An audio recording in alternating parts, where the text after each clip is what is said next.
안녕하세요. 너무 아름답죠? 우리 교회 주변을 둘러보시면 벚나무, 개나리 아주 아름답게 펴서 마치 작은 공원에 온 듯한 느낌이실 겁니다. 근데 환절기 때문에 또 우리 아가들, 가정이 다들 또 아이들이 아파서 교회 못 오신 분들이 좀 많이 계시고, 그렇지만은 또 우리 성도님들 이렇게 평안한 중에 다시 만나뵙게 돼서 반갑습니다. 우리 도일이가 휴가를 나왔네요. 우리 도일이 저 뒤에 있는데 박수로 또 크게 환영해 주세요.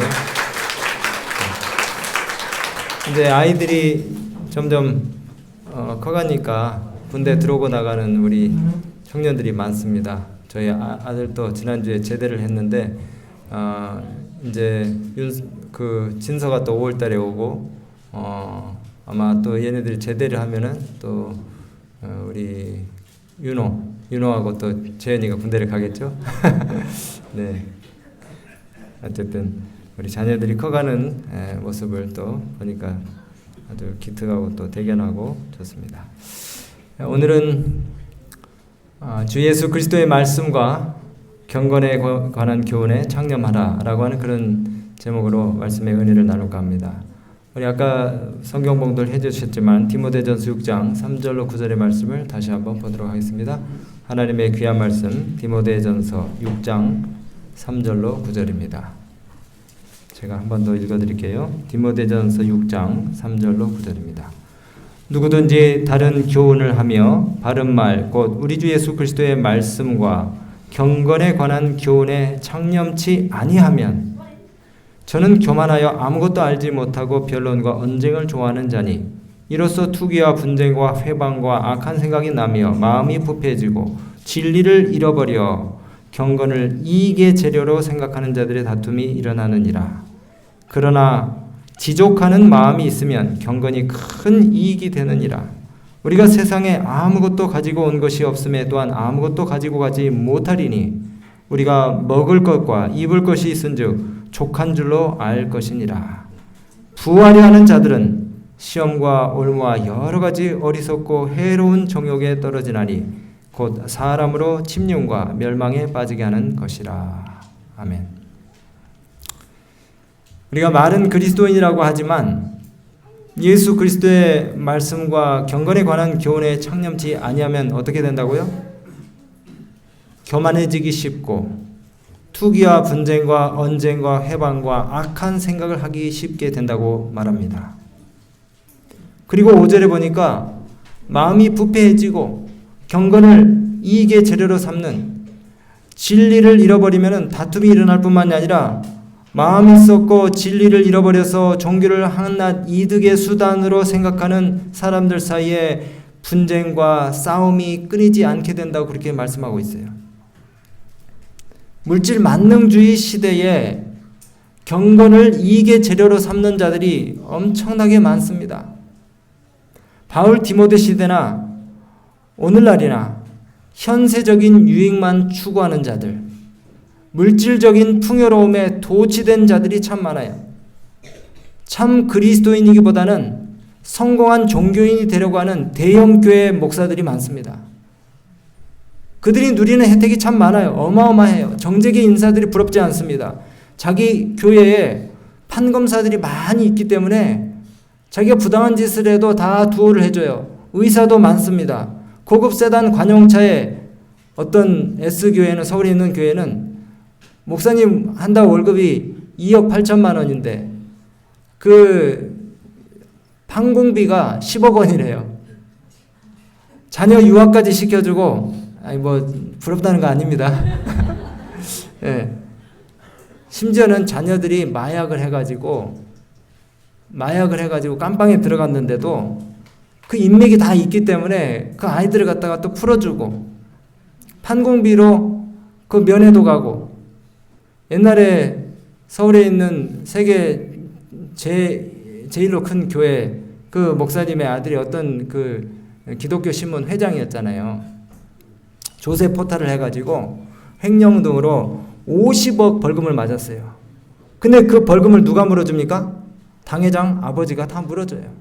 그리고 그 감방에 들어가 있는 아들을 갖다가 꺼내오기 위해서 500억을 씁니다. 500억을.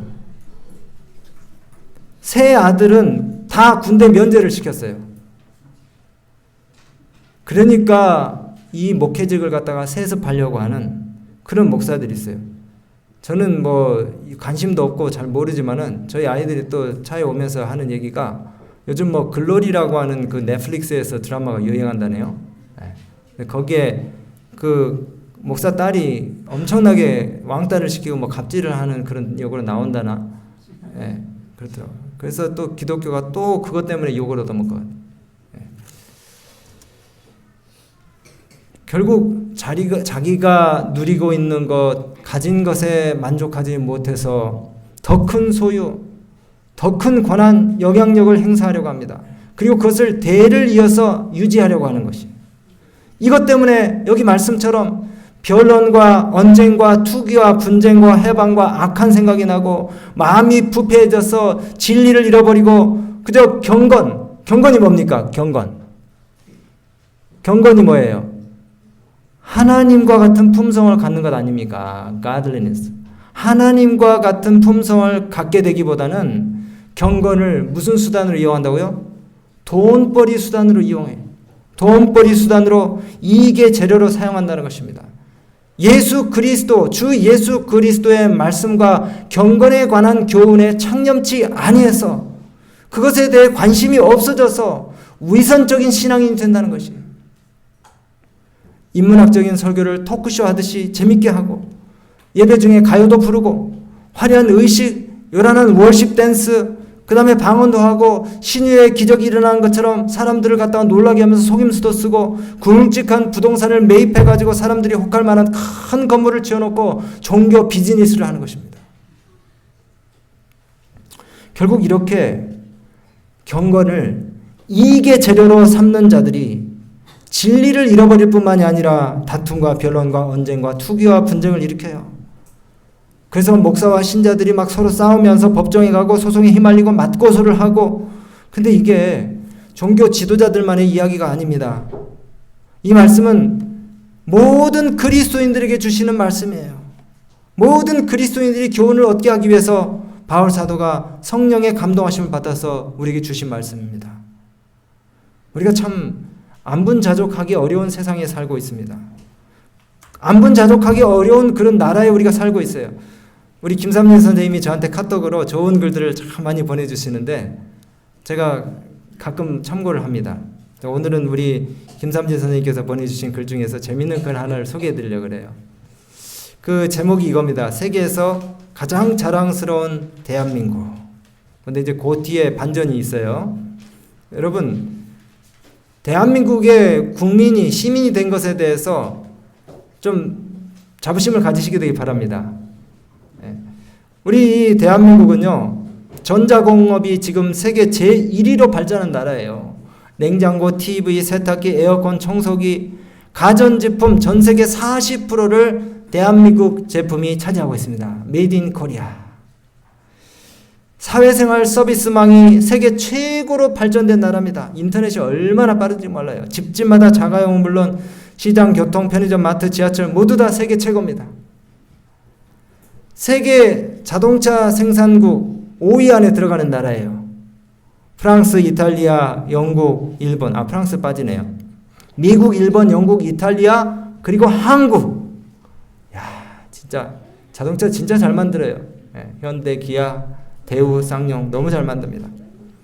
대학 시스템이 세계 최고로 발전한 나라입니다. 그래서 태어나자마자부터 학교를 가요. 3살 때 어린이집 가고 5살 때 유치원 가고 7살 때 초등학교 가고. 이건 왠지 자랑스러우면서 좀 슬프지 않습니까? 3살 때 어린이집을 가야 돼요. 아시겠죠? 우리 애들이 얼마나 힘들게 사는지 아시겠죠?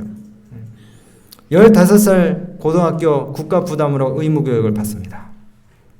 사회복지 시스템도 최고로 잘 돼 있어요. 대중문화, K-팝, 한류, 영화, 말을 할 수가 없습니다. 의학기술이 세계 최고로 또 발달해가지고 한국인 평균 수명이 83.5세, 일본 다음으로 세계 2위랍니다.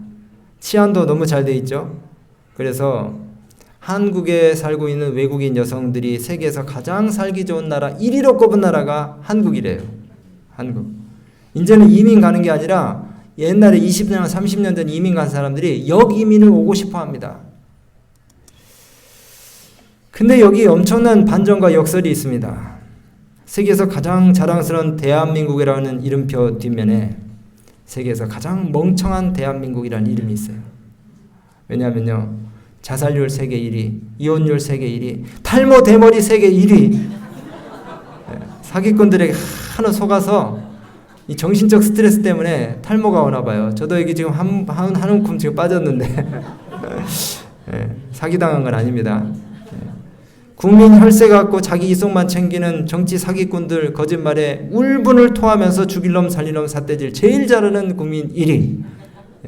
기독교 세습 사이비 교주 성도덕 문란 세계 1위. 여러분, 삶의 이면에 이렇게 견딜 수 없는 정신적 고통과 괴로움이 있지만 어쨌든 우리는 눈부신 번영과 발전의 혜택을 누리고 삽니다. 근데 지구 다른 편에는 궁핍과 가난과 또 기아의 늪에서 헤어나지 못하는, 그래서 육신적인 고통을 당하는 사람들이 너무 많아요.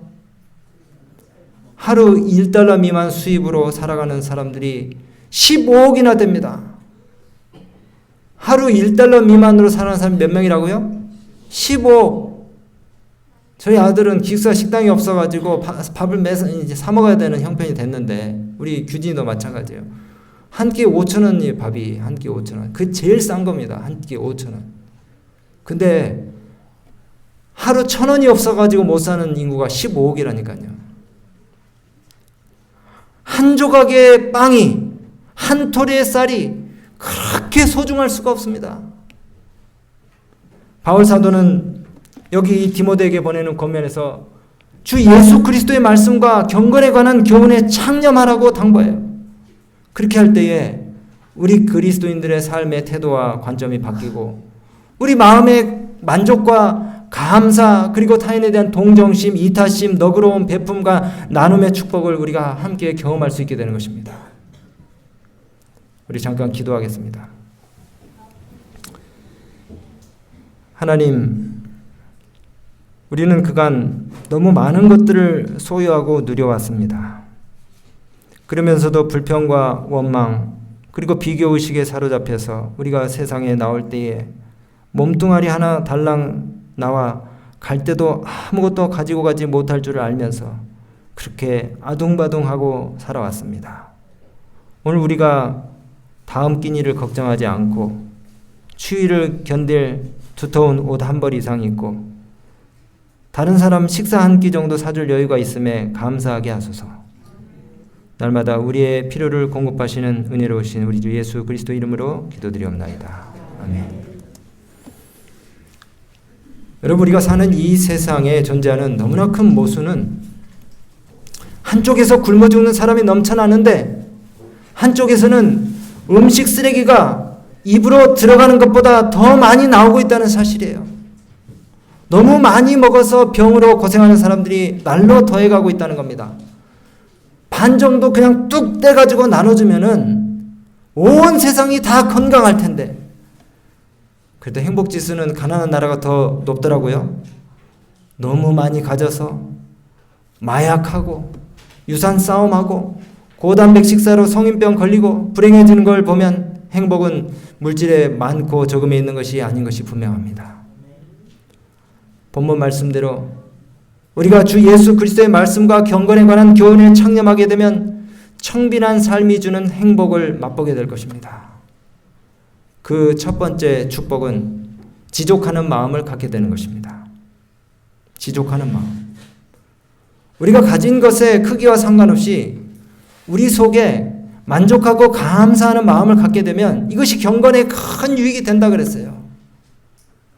진실로 경건한 사람, 지족하는 마음을 가진 이에게는 고난을 이기는 힘이 있습니다. 바로 이것이 금생과 내세에 큰 유익을 줘요. 범사에 형통하게 됩니다. 그래서 경건에 이른 연습을 바울이 늘 하라고 우리에게 권면하고 있으신데요. 이 참된 경건은 지족하는 마음에서부터 생겨난다고 합니다. 우리 남편들이 가져다 주시는 월급 봉투에 감사하시게 되길 바랍니다. 이 지족은 외부로부터 오는 어떤 만족이 아니라 마음속 깊은 곳에서 우러나오는 것이에요. 여러분들이 늘 만족하고 감사하는 습관을 들이세요. 지난번에도 말씀드렸지만은 제가 작년에 저희 아버지 그 병원에서 이제 병간호하면서 그 옆에 있는 침상에 있는 어떤 그 아버지를 모시는 아들과 이야기를 나누게 됐는데 그분이 그러더라고요. 자기가 1996년에 아파트를 목동에다가 하나 샀대요. 군무원 생활을 시작한 지 얼마 안 돼가지고 그때 당시에 목동에 아파트 33평 1억 8천 주고 샀대요. 그런데 20몇 년 지나가지고 최근에 한 3, 4년 전에 20억이 됐답니다. 20억. 1억 8천 주고 샀는데 20억이 됐대요. 그래서 제가 속으로 나도 하나 샀어야 되는데. 네. 근데 왜 또 아멘. 네. 근데 20억 됐는데 문재인 정부 딱 끝나면서 아파트 값이 떨어지기 시작했잖아요. 16억이 되는데 도저히 불안해서 살 수가 없다라는 거예요. 우리는 16억 만져보기도 힘든 돈인데 겨우 4억 떨어졌다고 죽고 싶다는 겁니다. 네. 우리 양정모 청년 감사합니다. 하나님께 이렇게 도대체 얼마를 가져야 만족을 할 수 있을까요? 도대체 아니 1억 8천 주고 산 거 16억 정도 되면 되지 않았습니까? 4억 떨어졌다고 죽고 싶다는 거예요. 조지 헐버트라고 하는 사람이 이런 얘기를 했어요. 5천 파운드가 필요한 사람과 5파운드가 필요한 사람과는 가난하기 매 마찬가지다. 쓰지 않는 돈은 아무 소용이 없어요. 만족감이라는 것은 인생의 내적인 마음 자세에서 오는 것입니다. 통장에 잔고가 아무리 많이 찍혀 있어도 내 마음 가운데 족한 줄로 생각하지 못하면 그것은 한없이 부족한 것이에요. 어떤 사람이 행복과 만족의 비결이 무엇이냐고 물으니까 자기가 갖고 있는 것에 더 보태려고 하지 말고 네 자신의 욕망을 제거하라 이렇게 얘기했대요. 우리 자신의 욕망을 제거하는 것이 얼마나 어려운 일인지 모릅니다. 자기 욕망을 채울 수 있는 위치에 있으면서도 그것을 억제하고 자기 만족을 찾는 그런 사람은 위대한 것이에요. 예수님의 생애를 묵상하고 그분의 말씀과 교훈에 청렴하시게 되길 바랍니다. 우리 대개 권력자들이 자신들은 물론이고 그 자녀들 그리고 부인들 친척들까지 자신들의 욕망을 채우기 위해 애쓰다가 묻연원의 물매를 맞는 것을 많이 보셨을 거예요. 여러분 그런데 이런 슬픈 얘기에 반대로 참 기감이 되는 이야기가 있습니다. 우리가 자꾸 자기 앞으로 끌어모으는 사람들의 이야기만 들어서 그렇지 또 그렇지 않은 사람들이 많이 있어요. 이분은 누구냐면요. 그 모택동 정권 하에서 최초로 중국 초대 국무총리를 지냈던 조앤나이, 준해라고 여러분 알고 계시죠? 조앤나이. 준해의 아내입니다. 근데 권력의 핵심부에서 이분이 얼마든지 나라의 2인자의 아내인데 부를 누릴 수 있고 살 수 있으면서도 그는 참으로 청빈한 삶을 살았어요. 임종 직전에 자신을 돌보던 그 간호 담당자에게 자신이 죽으면은 평소에 즐겨 입었던 그 검정 옷을 수의로 입혀달라고 그렇게 당부했다는 것입니다. 그 덩잉차오 이 조앤나의 아내가 30년 동안 단벌로 입었던 그 옷을 자기의 수의로 입혀달라고 했다는 것이에요. 그런데 그 옷의 소매 끝은 다 헤어지고 안감도 3겹까지 기었으며 단추구멍은 모두 다 헐어 있었다고 합니다. 게다가 바지는 웃옷보다 너무 더 심해서 기운 자국 투성이고 넝마에 가까웠다는 것이에요. 이 덩잉차오의 부탁을 받고 그 옷을 수의로 하기 위해서 마지막 이 수의를 손질하던 간호 담당관이 너무 마음이 아프고 감동이 돼서 눈물이 앞을 가려서 그 구멍난 이 단추구멍을 제대로 깨물 수가 없었다는 것이에요. 88년 인생을 살면서 70년간 중국 사회주의 혁명 현장에서 살아온 여전사였습니다. 단 한 번도 얼굴을 대중 앞에 내놓지 않고 몸을 숨긴 채 늘 수줍은 듯이 철저히 무소유의 생활 철학을 몸소 실천하던 여사였다는 것이에요. 여러분, 우리 주님이 이 땅에 계실 때에 지족의 모본을 보이셨습니다. 지족의 삶을 생애를 통해서 가르치셨습니다. 들에 패인 백합화를 보라. 나르는 새를 보아라. 너희 천부께서 기르시는 것이 아니냐. 오늘 피었다가 내일 아궁이에 들어가는 들풀도 이렇게 키우시거늘 하물며 너희 일까보니라. 여러분, 아무것도 염려하지 마시게 되길 바랍니다. 하나님께서 여러분들을 다 먹이시고 입히실 것입니다. 그 부동산 오르락내리락하는 거 너무 스트레스 받지 마세요. 그리고 여러분, 보험 들기 전에 하나님을 신뢰하고 내가 하나님을 두텁게 신뢰하고 있는지를 먼저 확인하고 보험 드시기 바랍니다. 두 번째, 예수 그리스도의 말씀과 경건에 관한 교훈에 창념하는 자들에게 오는 축복은 역시나 욕심을 부리지 않고 근검절약을 실천하는 삶을 살라는 것입니다. 근검절약. 여기 8절에 우리가 먹는 것과 입는 것이 있는즉 족한 줄로 알지니라 말씀했어요. 물질적 소유의 일시적인 성격을 여기 예시하고 있는데요. 오직 하나님께 의탁하는 것만이 영원히 지속될 것입니다. 단지 먹을 것과 입을 것, 즉 사람의 생명을 지탱해 줄 수 있는 필수적인 것들을 얻었다면 우리는 필요한 모든 것을 다 가진 것입니다. 여기 아마 다 말씀을 들으시는 우리 모든 믿음의 가족들은 이미 다 부자이십니다. 여러분들, 지출 항목을 한번 좀 오늘 집에 가서 다 적어보세요. 만약에 내가 수입이 아예 없어진다면 무엇을 가장 먼저 줄여야 될까? 첫 번째, 문화생활하는 거. 공연, 영화 보는 것. 그 다음에 핸드폰, 인터넷 무제한하는 거. 그것도 한 7, 8만 원 하죠. 네. 그 다음에 취미생활, 스포츠, 자동차에 투자하는 거, 커피, 음료수, 자동차, 다이어트, 헬스, 여행. 이거는 안 해도 살 수 있는 거잖아요. 그죠? 안 해도 살 수 있는 거예요. 네. 진짜 죽을 정도로 가난해지면은 이거는 우리가 다 끊어도 아무 지장이 없는 겁니다. 두 번째, 교육비. 제가 목회 초년에 어떤 목사님이 저를 불러가지고, 이 목사, 지금은 애들 어리니까 그렇지만은 고등학교 2학년, 3학년 가면 돈 엄청 많이 들 테니까 저축해야 돼.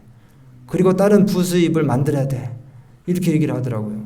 그래서 우리 아들은 1,000만 원짜리 고액가해를 시킨다고 그렇게 얘기를 하더라고요. 네. 아니, 이제 한 달 1,000만이 아니고 1년 1,000만 원. 네. 근데 결국 3,6대에서 만나더라고요. 네. 하나님께 먼저 마음을 들이시게 되길 바랍니다. 그리고 세 번째, 보험. 건강보험, 상해보험, 여행자보험, 실손보험, 각종 보험 모델들은 신체 부위별로 보험을 든다 그래요. 보험 드는 것도 좀 잘 생각해 보시게 되길 바랍니다. 네.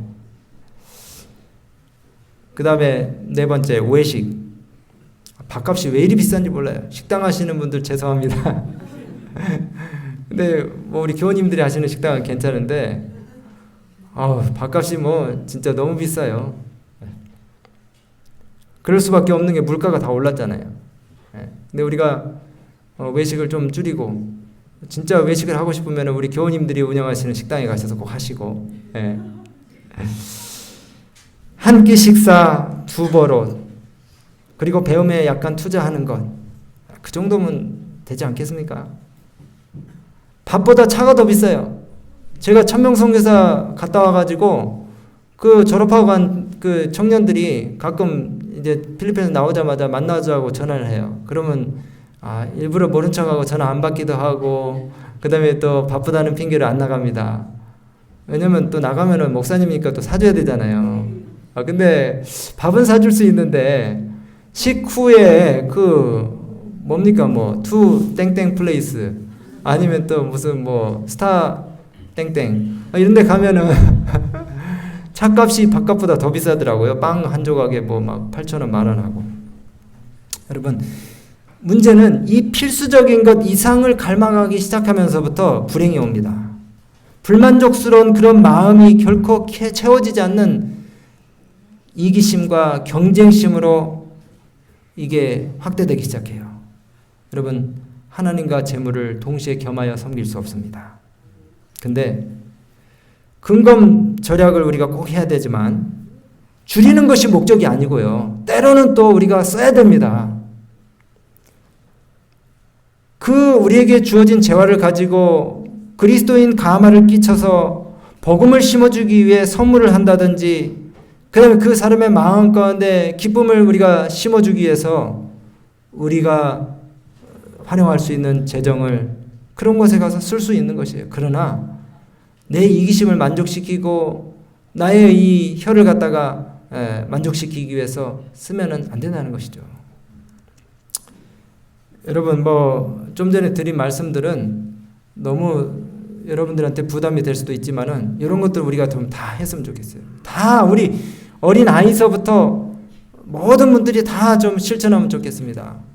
비누치약 아껴 쓰기, 세제 좀 덜 쓰기, 빨래도 매일 하잖아요. 옛날에는 목욕 일주일에 한 번씩 하고 살았는데 요즘 매일 샤워하면서 이 속옷을 갖다가 매일 세탁기에다 집어넣어요. 네. 좀 덜 빨고 세대도 좀 덜 넣으세요. 죄송합니다. 이 다음 주 출석률이 많이 줄어들 것 같으네요. 네. 네. 알아서 새겨서 들으시기 바랍니다. 전기 좀 보이는 대로 소등하기. 네. 우리 교회가 또 이렇게 층수가 많으니까 불을 또 자칫 잘못하면 사람도 없는데 켜놓기 쉬워요. 사람이 있으면 끄면 안 되겠죠. 근데 사람이 없는 곳은 부지런히 여럿이서 다 같이 꺼야 돼요. 수도가 혹시 새는지. 그리고 포장지 안 쓰기. 비닐 포장지만 보면은 그냥 막 가슴이 철렁철렁해요. 저 많은 것들이 언제 다 썩나. 심지어 대중탕에 가서 물도 우리가 뇌물 아니라고 막 틀어놓으면 안 되고요. 좀 아껴 써야 되고.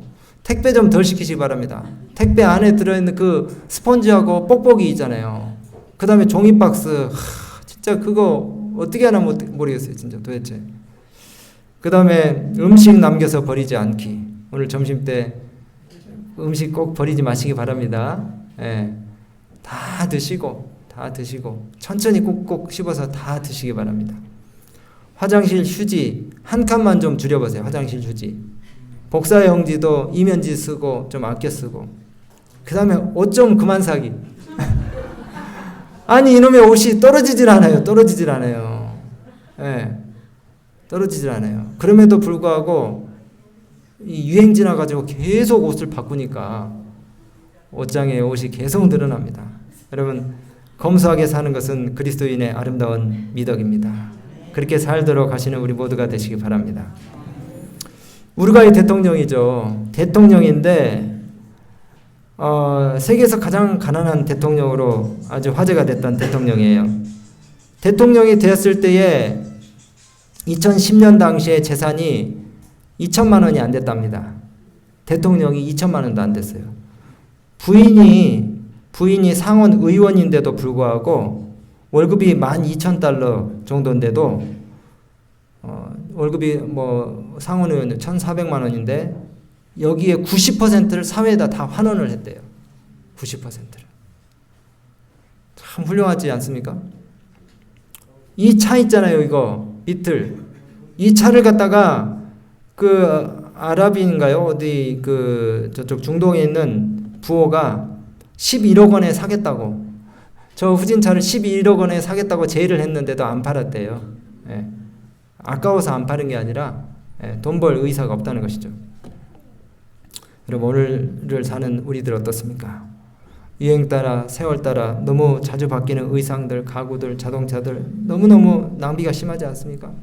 그래서 애들이 그걸 보고 배워서 유명 메이커가 아니면 안 신고 안 입는다고 막 투정을 부리고 싸워요, 부모랑. 마지막입니다. 여러분, 7절에 보니까 우리가 세상에 가지고 온 것이 있어요, 없어요? 날 때 아무것도 가지고 온 거 없고 죽을 때도 아무것도 가지고 가지 못해요. 이거 불교에서 공수거라고 하는 말 똑같죠. 우리가 예수 그리스도의 말씀과 경건에 관한 교훈에 창념하면 이 공술의 공수거의 이치를 갖다가 더욱 확신하게 될 것입니다. 이 세상에 아무것도 가지고 온 것이 없음에 또한 아무것도 가지고 가지 못하리니. 그렇습니다. 이 진리를 빨리 깨닫고 받는 자보다 주는 자가 더 복이 있다는 하늘의 원리를 실천하는 자들, 주님이 주시는 진정한 축복을 더 많이 누리시게 될 것입니다. 그래서 6장 9절 부활이 하는 자들은 시험과 올무와 여러 가지 어리석고 해로운 정욕에 떨어지나니 곧 사람으로 침륜과 멸망에 빠지게 하는 것이라. 오직 너 하나님의 사람아, 이것들을 피하고, 이것이 뭡니까? 이것이 뭐예요? 명예와 권력을 획득하기 위해서 안간힘을 쓰고 돈을 위해서 자신의 모든 것을 거는 사람들, 오직 너 하나님의 사람아, 이것들을 피하고 의와 경건과 사랑과 인내와 온유를 좇으라 말씀했어요. 그리고 믿음의 선한 싸움을 싸우며 영생을 취하라 말씀하십니다. 이를 위해서 우리가 부르심을 받지 않았습니까? 행복은 맑고 검소한 마음에서 생겨나고 화는 탐욕과 욕심으로부터 생겨납니다. 덕은 몸을 더욱 낮추고 남한테 양보하는 마음에서 생겨나고 우하는 욕심이 많은 데서 생겨납니다. 예수 그리스도의 말씀과 경건에 관한 교훈에 창념하시게 되기를 간절히 바랍니다. 우리가 비록 가진 것이 적고 모아놓은 것이 변받지 못하다 할지라도 그 안에서 족한 줄로 알면 행복한 것이에요. 아끼고 절약하고 검소하게 살면서 가난 속에 행복이 있고 삶의 묘미가 있다는 사실을 우리가 늘 기억해야 합니다. 그리고 공술에 공수고 어차피 인생은 빈손으로 왔다가 빈손으로 가는 것이에요. 움켜진 사람도 거머쥔 사람도 결국은 다 놓고 가는 것입니다. 하지만 우리가 꼭 지어야 될 것이 뭡니까? 꼭 지어야 될 것, 영생이에요. 예수 그리스도 안에 있는 영생, 이것을 잃는 사람은 모든 것을 다 잃는 사람입니다. 이것을 붙든 사람은 모든 것을 다 얻은 사람이에요. 사람이 끊임없이 자기 욕망을 쫓아서 신기루 같은 허상 속에 살고 있습니다. 그 허상을 지우십시오. 욕망을 지워버리세요. 그렇게도 기대했던 정치가 선망의 대상이었던 종교 지도자, 내 마음의 우상이었던 존경하던 사람들에게서 전혀 다른 모습을 보고 충격을 받을 수도 있습니다. 근데 그런 분들도 다 인간이에요. 어쩔 수 없는 인간입니다. 피할 수 없는 본성적인 죄인들이에요. 이 사람들에게서 돌아서서 여러분, 우리의 영원한 모범 되시는 예수 그리스도의 말씀과 그분께서 주신 교훈에 창념하시게 되기를 간절히 바랍니다. 여우도 굴이 있고 공중의 새도 거처가 있을 때 인자는 머리 둘 곳이 없다고 그렇게 말씀하신 우리 예수님께 우리의 시선을 고정시키시게 되길 바랍니다. 그 주님이 우리를 결코 실망시키지 않으실 것입니다. 그분이 우리를 위해서 모든 것을 주시고 가셨고 청빈한 삶을 친히 실천한 모범을 보이셨기 때문에 우리도 그분처럼 청빈하게 검소하게 경건하게 사셔서 가까운 장래에 그분 곁에 영원히 있게 되시는 우리 모든 믿음의 가족들이 되시기를 간절히 바랍니다. 오늘은 제가 마지막 찬미 대신에 여기 아주 은혜로운 찬양이 하나 있어서 이걸 불러드리고 우리 다 함께 일어나서 기도하도록 하겠습니다. 이 찬양을 들으시고 우리 함께 일어나서 기도하겠습니다.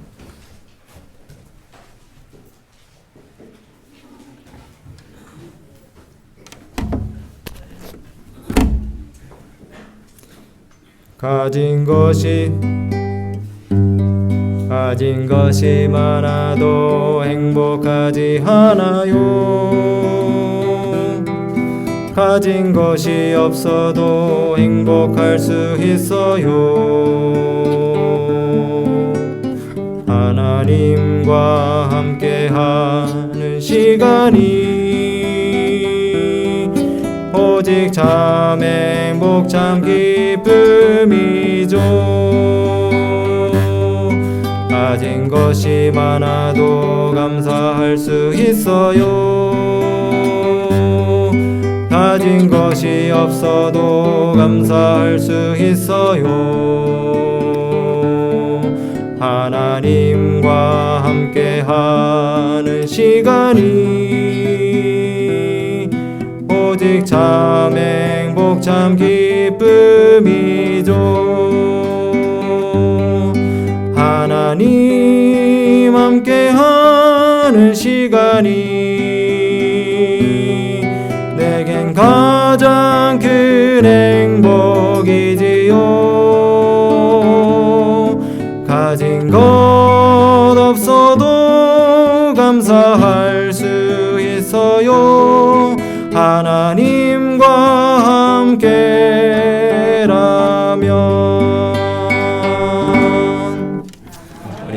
일어나서 함께 기도하겠습니다.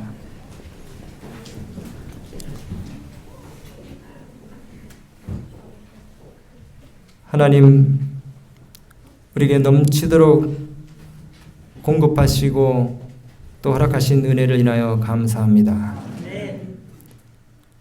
아들을 주시고 또 우리에게 영원한 생명을 허락하시며 또 불멸의 유업으로 약속된 소망을 바라보게 하시니 더욱 감사를 드립니다. 우리에게 주어진 것들을 나누고 또 베풀므로 인해서 하나님의 영광을 드러내는 삶을 살도록 우리 모두를 축복하여 주시옵소서. 지구 반대편에서 우리가 똑같은 생명으로 태어났지만 그러나 누리지 못하고 또 그 허기를 채우지 못하고 사는 불쌍한 사람들을 우리가 생각하면서 아니 그들의 영원한 생명을 우리가 또 생각하면서 더욱 분발해서 주님의 사업에 동참하도록 또 우리의 마음을 다시 한번 분발케 하여 주시고 또 부흥케 하여 주시옵소서. 오늘 이 자리에 오신 주의 모든 성도들의 개개인의 심령 가운데 하나님의 놀라운 사랑의 역사가 함께하여 주셔서 우리의 삶이 늘 만족과 감사로 넘쳐나고 우리의 주변 상황과 환경들이 갖추지 못했다 할지라도 우리가 늘 감사하는 삶을 살도록 인도하여 주시옵소서. 주의 놀라우신 사랑과 또 예수 그리스도의 십자가의 은혜와 성령님의 감화 감동 교통하심이 이제로부터 주님 오실 때까지 우리 가운데 풍성히 함께 하실 것을 감사드리며 주 예수 그리스도의 이름으로 기도 올리옵나이다. 아멘.